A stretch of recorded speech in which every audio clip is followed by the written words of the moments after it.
When it comes to unhealthy behaviors, perhaps things you might fit in the category of perhaps maybe addictions, perhaps different things, maybe a relationship with alcohol, tobacco, food, right? Things like that nature.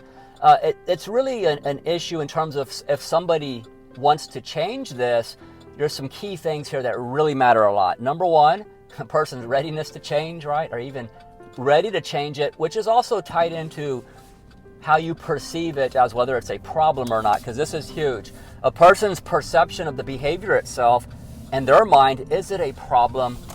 Is it not? Because that's going to be the key to everything of changing certain behaviors like unhealthy habits, addictions, if you will. So there's different examples. I'm going to give a few here in a moment. But a lot of people, they don't really have a threshold, if you will, by where enough is enough to intervene and change a behavior. So they kind of speak about the behavior in a way that's a bit dismissive, ambivalent, in a roundabout way. So let's look at a few examples here. Let's say tobacco, smoking cigarettes. I used to smoke cigarettes. I quit smoking cigarettes when I was 38 years old, quite a while back, because I was ready to change it, right? The perception that this is not healthy. So if smoking cigarettes, some individuals, maybe they go to their doctor, their primary care physician, and the doctor will say, sir, you appear that, you may be having a COPD. I believe that's what chronic obstructive pulmonary type disease. And have you got a plan to stop smoking cigarettes like we discussed, earlier this year, right? And this person will say, well, doctor, I'm cutting it back. I'm cutting it back. I'm maybe just down to about a pack of cigarettes. I'm cutting it back. I'm not smoking like I used to. Not smoking like I used to. So this helps them to feel less anxious about the behavior, right? Never mind having a rational evaluation of the threat. It doesn't seem to appear on par with what's happening here. So you see people do this with something like smoking cigarettes, right? Maybe the goal in their mind, as evidenced by how they speak about the behavior, the ambivalence, is maybe really just to smoke better. I'm going to do it better versus arresting it, quitting it, stopping it, right? Getting a plan to do that. So this happens. What about someone with alcohol?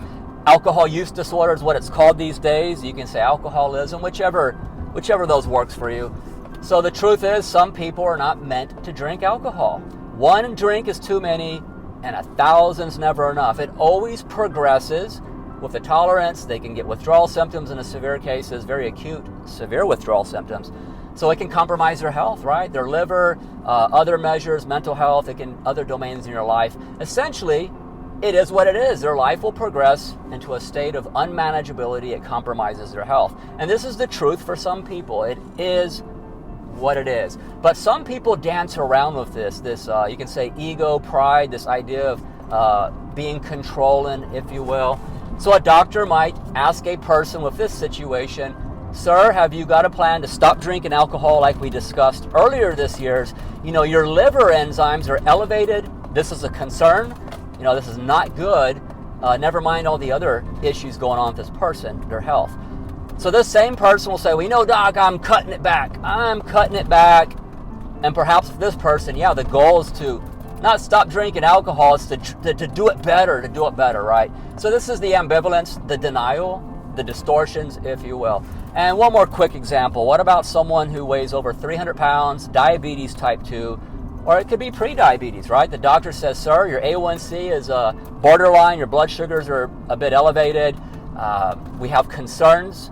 Have you stopped drinking all that soda water, Dr. Pepper, Coca-Cola, Mr. Pibb, etc.? You get the idea. Basically a liquid sugar, right? So the doctor's asking a person, have you got a plan to stop drinking all that soda like we discussed? And the person will say, well, doc, I'm not drinking as much. I've pulled it back.